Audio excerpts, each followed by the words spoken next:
Бүгін 27 февральда жол кыймылынын коопсуздугун камсыздоо башкы башкармалыгы коопсуз шаар долбоору боюнча жыл жыйынтыгын чыгарды. Анда мекеме журналисттерди долбоордун мониторинг борборуна чогултуп маалымат берди. Мониторинг борборунун ишмердүүлүгү айыппулдар, бузуулар жөнүндө кодекси тууралуу толук маалымат айтылды. Коопсуз шаар долбоору ишке киргенден бери жыл ичинде жол эрежесин бузган айдоочулар айыппул катары 680 миллион 411 миң 895 сом төлөшкөн. Бүгүнкү күндө Коопсуз шаар долбоорунун алкагында мониторинг борборунун ишке киришине 1 жыл болду.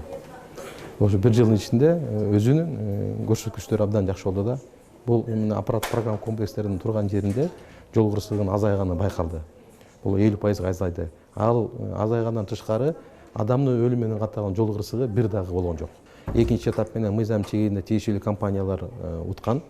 Ошолор компаниялар бүгүнкү күндө атайын тестөө режими биз ички иштер кызматкерлери менен биргеликте кайсы жерге коюш керек, ошо кое турган белгиленген жерлердин баарын карап чыктык.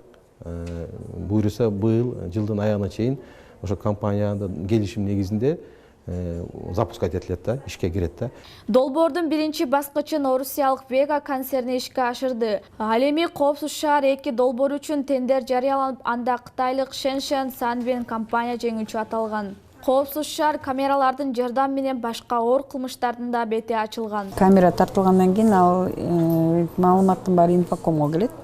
Инфокомдон андан кийин бизге түшөт. Бизге уже даяр түрдө готовый калаштар, мисалы үчүн сүрөттөр менен информация, то есть машинанын маркасы, айдоочунун баягы эмелери, аты жөнү, иненен адрестери менен келет. Биз ошолорду карайбыз, тактайбыз, барбы жокпу. Машина ошол маркага берилген, инфоком менен берилген маалыматтарга дал келеби, дал келбей ошолорун карап, анан кийин бузуусу барбы, бузуусу жокпу, ошону карап анан кийин жиберебиз.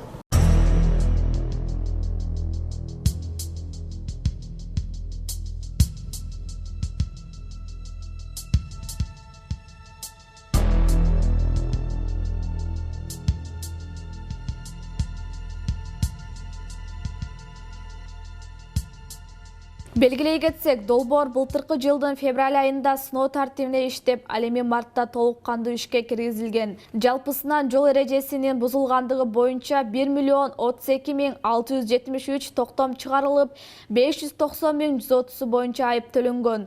Бул жалпы сандын 57,2%-ын түзөт. Ал эми калганы автоунаа ээсине токтом жетпегендиктен улам төлөнбөгөнү маалым болду. Эреже бузууга 5500 штраф, же болбосо 3000 деген штрафтар анча-мынчалардын бир айлык акысы, айлыгы.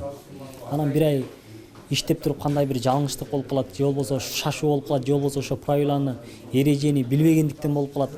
Анан ошондой билбестиктерге дагы мамлекет ошого кайдыгер карабастан штрафты бир аз азайтуусун суранат элек, өтүнөт элек. Просто жакшы, бир четинен аябай мындай ДТП аз. Экинчи жагынан кандай десем, штрафтар аябай эле чоң.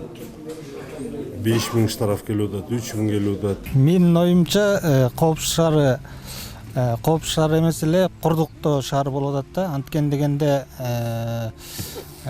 биздин орточо эсеп менен айлык акы бир 10 миң 15 миң болсо, штрафтар мынакей 5500дөн бир 10 миңге чейин орточо штраф болуп атат да ушулар. Анан ойлоп көрсөк, ар бир кыргыз жараны бир айда үй бүлөсүн багабы же штрафын төлөйбү, мамлекетти багабы деген ой болот да.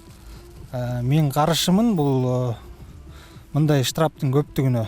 Анткени дегенде аябагандай эле көп штраф. Мисалы Россияны алсак, мынчалык көп штраф төлөбөйт да. Анткени дегенде биздики аябай эле көп болуп атат. Москва менен салыштырмалуу биздин Кыргызстандын жараны бул штрафты азыр көтөрө албайт. Дайын эмес буга. Азыркы учурда салык салгандардын арасында сотко кайрылгандар дагы жок эмес. Сотко кайрылгандардын көбү соттук процессте утуп чыгат. Буга адистердин өзүнүн жообу дагы бар. Алардын айтымында жолдогу жол белгилери стандартка туура келбейт. Кээ бир көчө кесиштеринде жөө адам жүрчү жолдун токтом чийими туура эмес чийилип калган.